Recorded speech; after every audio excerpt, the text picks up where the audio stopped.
Hi there. Hey, welcome to Docktails. Yes, we went from Cape May, New Jersey, up here to Manasquan Inlet.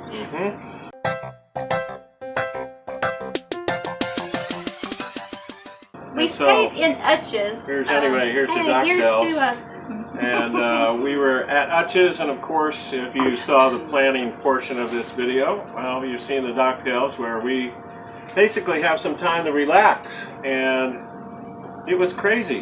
The ride up here to Manasquan, 99 miles, wasn't bad, but I think last time we were here on Memorial Day, or the day before Memorial Day, and I don't know if you can see in the background, you're just going to see, as we sit here, a continual parade. Crazy. And you saw some of the shots coming in here, but it's Labor Day. You know what it reminds me of? When we were in Grand Haven, Michigan. Yes.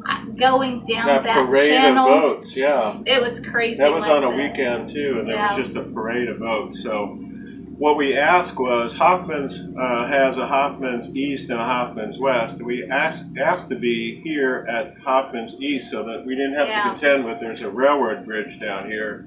And every once in a while they'll put that railroad bridge down, and for some reason they're working on it today. We didn't see a train going, but I saw a train when we first got here. And so the boats will stop, and it is just, there is a ton of boats, and of course it's getting to be at the end of the Labor Day weekend, so all the boats are coming in. We are out on a Sunday of Labor Day weekend is because the ocean was flat. Yes. It was divine. Yeah, if weather was not a factor, we would have stayed at Utches another day and just traveled on the day after Labor Day.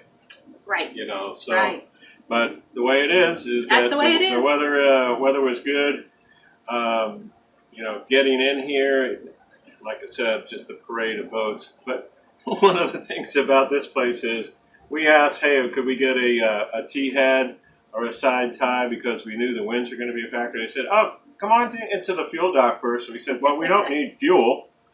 But they said, no, come into the fuel dock. We'll give you the fuel, the dock assignment. So we got to the fuel dock right over here. And, of course, they hand you the clipboard and fill out everything, even though we gave it to them over the phone. That's one of the things you'll just have to get used to, is sometimes you give people information over the phone, and you get there, you're going to have to fill out a form anyway. Well, one of the things that they were interested in was, what was our insurance company?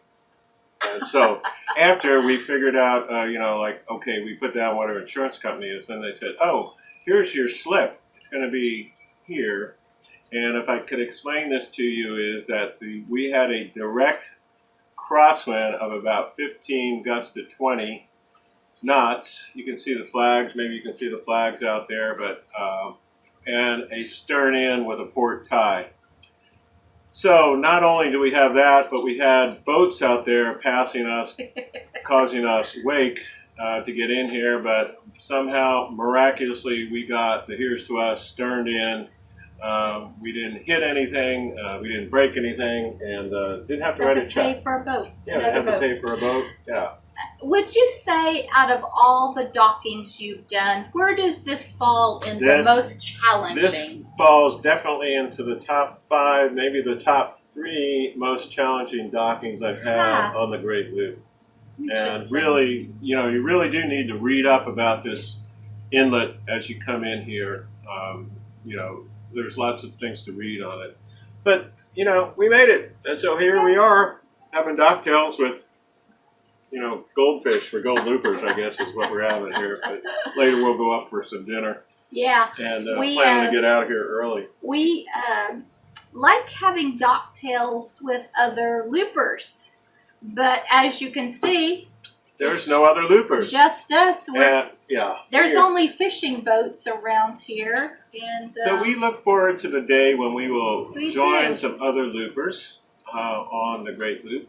But we are kind of going in a non-conventional way, and I think we've explained it to you. We're going to get the boat up to the Thousand Islands by first or second week in October, put her in heated storage. So there's not a lot of people that are crazy like us doing that. But our main concern is to get up there so that next year we're banking on Canada opening so that we can spend more time in Canada. So that's why we're doing this. But the other great thing about it is the weather's starting to get cool, isn't it? Wow, I know. I know. The mornings start out really nice, like 67, 68. It gets up, what, to about 83 or something like that, and then it gets cooler in the night. It's really, really beautiful weather So now. as we go up the Hudson River, that's one of the things I'm looking forward to is, we'll go to Liberty Landing and see the Statue of Liberty, but then from there on, we're going to be going up the Hudson River. It's really nice. One of my favorite parts of the loops as we get ready to tackle the Erie Canal. So it's going to be I didn't know that. Really cool, and not so blaring hot that we're going to need air conditioning all the time. And I need air conditioning you all need. the time. Who are you kidding? I really do think some of the nights though we'll be able to pop open the windows in the master and just sleep with some fresh air. That would be a nice change. So anyway, the apps that I told you about earlier today work just great. So I encourage you as you get ready for your loop or you're on your loop just to explore the different apps. The one that really worked well today and is kind of my go-to now is Windy. And there's a couple different Windies out there, and this is the Windy with the blue background. It looks like a little radar scope on it, but it is just absolutely perfect. It gives you all the information you need and is quite accurate. It gives you not only the winds, but the waves, the temperature, all that stuff is just right there. And in fact, it's free, but I wouldn't mind paying for it. The other one was the Passage Weather. Really worked well, and that is a free app on Android currently. I'm trying to get it onto the iPad, and I think it's boatplanner.com. You go on there, but we'll keep trying to get that. I think it's $2.99 for there, but that was also very accurate today, and the seas worked out just 1 to 2 feet, just a gentle rolling swell. It was beautiful out there until we got into the Manasquan Inlet. Then it was really choppy and crazy, and boats in a hurry trying to get in front of you. I see boats behind us. They're still coming in, and I'm looking down the inlet there. There's still quite a few, although not as bad as it was before. So what else, Rem? Well, I guess you're going to. Have you done planning for tomorrow already? Because we're only staying here one night. Yeah, we're staying here one night. Because tomorrow we go up to see the Statue of Liberty. I'm really looking forward because it's sunny. Yeah. Although the downside is we don't have a buddy boat this time, so nobody to take our picture. But I think we'll get some really good pictures. Yeah, we should. This is the time you need a drone. Yeah.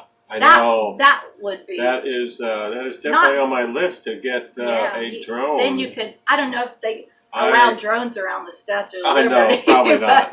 Not in New York. I don't think you want to be flying them, but definitely is. I picked up my Part 107 small remote drone license certification. I guess it was in February of this year. Okay. I got that, and so we'll be shopping for a drone. So anybody has ideas for a perfect drone for the boat. I've seen a lot of great drone photography out there on the loop.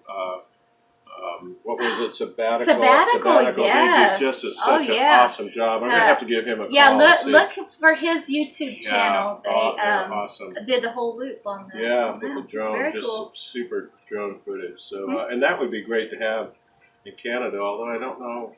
I have to check out the rules, what you can fly in Canada, what you can't fly in Canada. We don't want to get kicked out of Canada. Yeah, I don't want to have my drone taken away from me.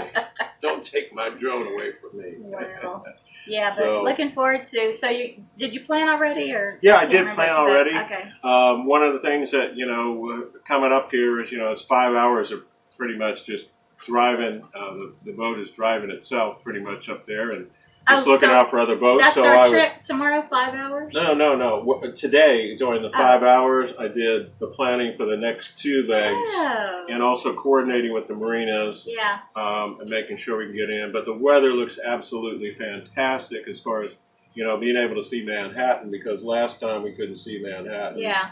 And so looking forward to seeing that. Right. And it should be a little less congested, don't you think? Well, I would hope so. The It's day a after Labor holiday. Day? Yeah. Labor Day's Monday. That's tomorrow. Yeah, that's right. Oh, Labor Day's tomorrow? Yeah. Oh, my goodness. It's So we're right in the middle of it. Yeah. Okay. So, Right. oh my goodness. Well, okay. Well, I guess it'll be winding down. But, well, we'll be right in the thick of things.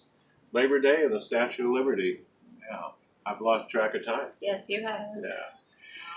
So that's pretty much it. You know, we just kind of sit back and enjoy it and talk about things that went well or went bad. I don't know that anything went bad today. Well, did you talk about? Oh, you did about the wind and docking. Yeah, the and wind and the slip docking, that was the most challenging. Yeah. And, you know, just like, right. Third you know, worst. it always comes at the end of the mission. Yeah. You know, you have to land the thing or you have to get Oh, it into and the you slip. know, we had thought about sometime in our lives getting an RV and traveling around, but you know, you cannot plan your next trip while you're behind the wheel, because that's the thing about RVs, you have to be driving all the time. Well, you So can be you driving and I can be planning. But on this is I can be up there and while the machine is driving it and I'm watching the machine driving it. Yeah, And watching got out a for chance boats to and get stuff in ahead. the water and get Yeah. ahead, and so that way minimize things. And we just upload things to the chart plotter so that tomorrow morning already know that, hey, we're gonna have a slack tide around 7:15 in the morning. So we'll be out of here at 7:15 in the morning, and we'll get up to Liberty Landing, right around 11 o'clock. A nice leisurely deal up there, and be able to enjoy Liberty Landing and the Statue of Liberty and see what New York has to offer. So, Okay. yeah. Well, they're not offering anything right now. They're all closed up. Yeah, it's closed up, but Yeah. anyway, just the scenery and kind of being in the hustle bustle of New York Harbor. Last time we didn't have AIS, so this is going to No, be we cool did to be not. able Yeah. to see. Going there, we followed at ease. Hi, Ben and Chantel, if you're watching this. Ben and Chantel had AIS and convinced me to later install AIS. Yeah. So Good advice. All right. anyway, so Thanks for. we'll Oh, see you have ya. something else No, to say? no. All right. Thanks for joining us for Docktails after our trip from Cape May up here to Manasquan Inlet, New All right. Jersey.